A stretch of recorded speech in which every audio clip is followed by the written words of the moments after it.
down in Knightsbridge, and I'm here with Phil, the owner of this shop. Say hi to Phil, everyone. Hello. And we're going to have a little bit of a tour around. If you can tell us a little bit about the shop. Where did you start? Sure. To start off with? So I've been in the hobby for around about 24, 25 years now. Nice. Worked at public aquariums, Oh. worked over at the Aquatic Habitat, which is a great shop over in Gloucester, Okay. and then decided to go alone. So this is something that I've built up myself. It's been 20 years now I've been doing this for. Wow. Not a lot has changed in the layout of the shop in 20 years, but obviously with a hobby, things change massively. Absolutely. So yeah, I mean, this is when you come in, this is our selection of fish. So you come in, you see the fish. We've got our display tank here, Wow. which is basically run on the Tropic Marine balling system, the 3-part original balling system. Nice. So this has been going for about 11 years.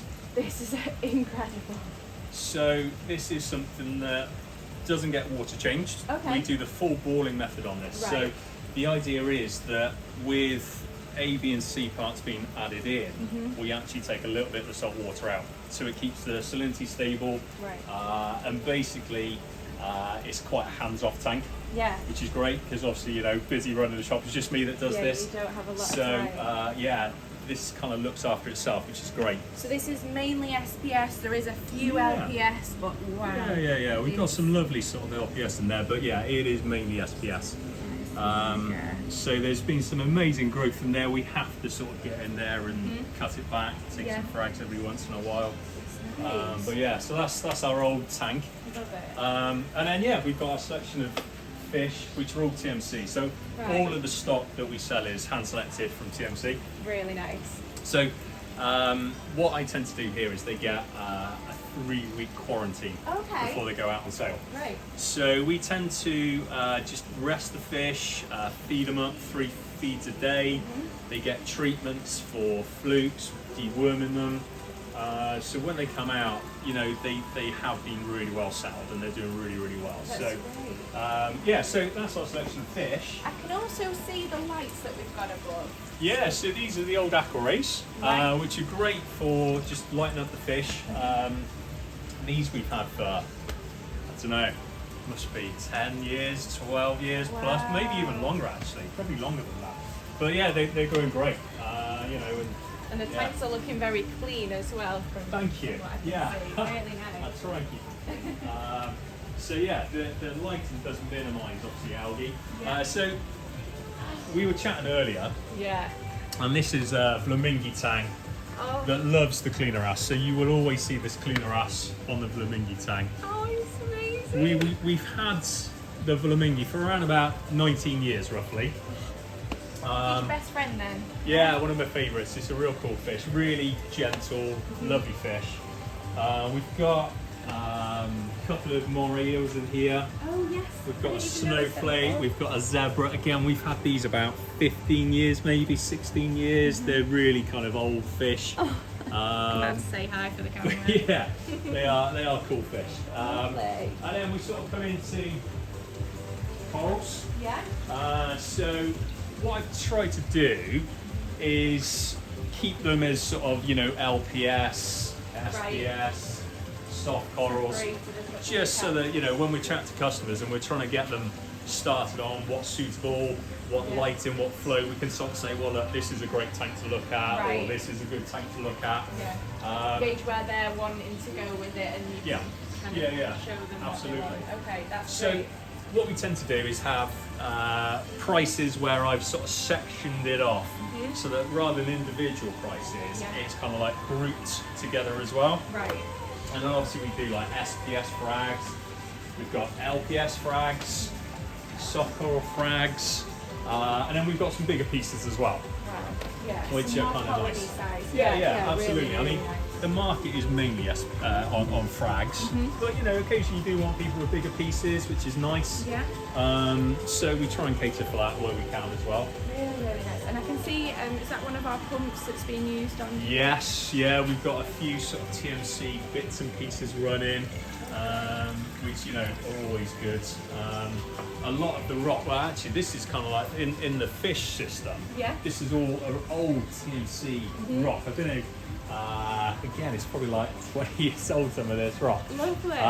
But yeah, it's great. It does the job really, really well. That's really great to see. Yeah. So yeah, this is sort of the heart of the shop, I suppose. Yeah. This is what most people know us for, is the livestock. Absolutely. So yeah, we try and sort of cater for everything. Yeah. And it's something that a lot of sort of SPS we grow on ourselves, but most of the LPS frags, soft coral frags, we get from TMC. Oh, really nice. And you know, we go down to TMC roughly for sort of 3 weeks at a time with the fish quarantine, Right. and then we'll just top up the corals at the same time as well. So do you have a different system to do your quarantine in? Yes, And so then- with quarantine, we have a separate system that can be linked into the main system. Okay, yeah. So once the fish have gone through their quarantine, we then link it into the main system. Right. So when we bring them out, they're used to everything, basically. That's great. Okay. Yeah. What has been your most favourite part of owning the shop? I guess at the end of the day, it's kind of building up a good rapport with the customers. Yeah. We always have a lot of our regular customers, which, you know, we've known a lot of them for years and years. Yeah. So that's kind of nice, you know. Yeah, it's one of those things that most of our customers you can come in, have a real good chat with, Yeah. which is lovely. But you know, what I do love as a proper sort of hobbyist within is sort of seeing unusual things that you might not see regularly. Yeah. I mean, everyone kind of loves that, don't they? It's, Yeah. you know, where you might see, it doesn't even have to be like a colourful coral, just No, an unusual coral, Absolutely. which I love. You know, I like some of the pests. I know that's Oh, really? crazy Okay. as a hobbyist, but some of the pests that you tend to find within rocks, or Yeah. you know, that for me is the most interesting part. Seeing things that you've not seen before, or Yeah, that you yeah. know you've not had Yeah, yeah. coming out of a rock or coming out of a coral, and Yeah. it's so interesting. to as a see. shop, I hate pests. Of course, absolutely. But yeah, I get what you mean. I get what you mean.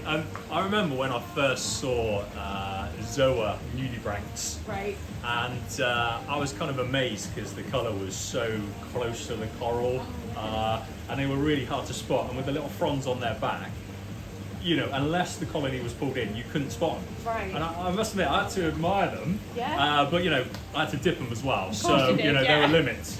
I've But yeah. still not seen the Zoa nude ranks yet, but They are cool. I mean, they're very small, yeah.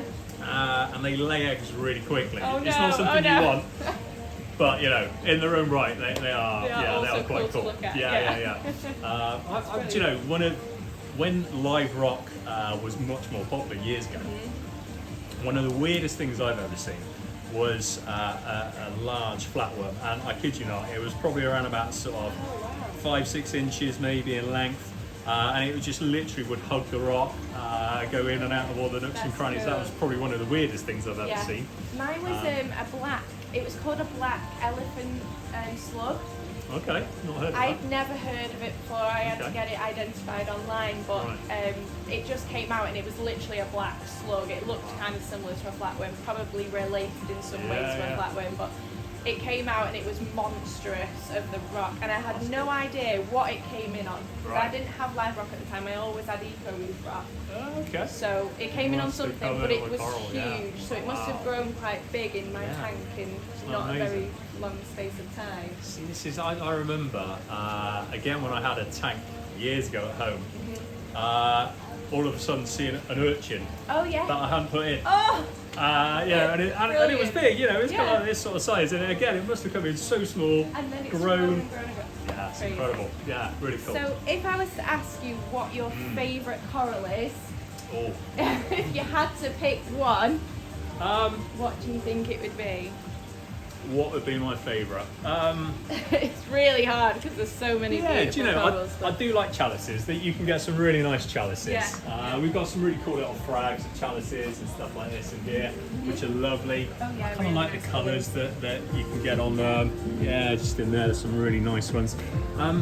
I guess they're kind of one of my favourites, but you know, I kind of like everything. I know Yeah, that's an easy everything. answer, but I genuinely do like everything. Yeah.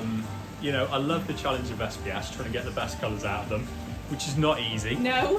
When you're trying to sort of balance keeping LPS happy as well. Yeah, absolutely. But yeah, I do kind of like all of them. But I think my favourite family would be sort of like the euphyllias, which now is a lot of them are fimbriphyllias. Yeah. So you know, I love the hammers, I love the frog spawns, Yeah. and then still officially euphyllias. I love the torches. Yeah, of course. You know, I always remember an old display tank, absolutely full of them, and honestly, just the movement, colour.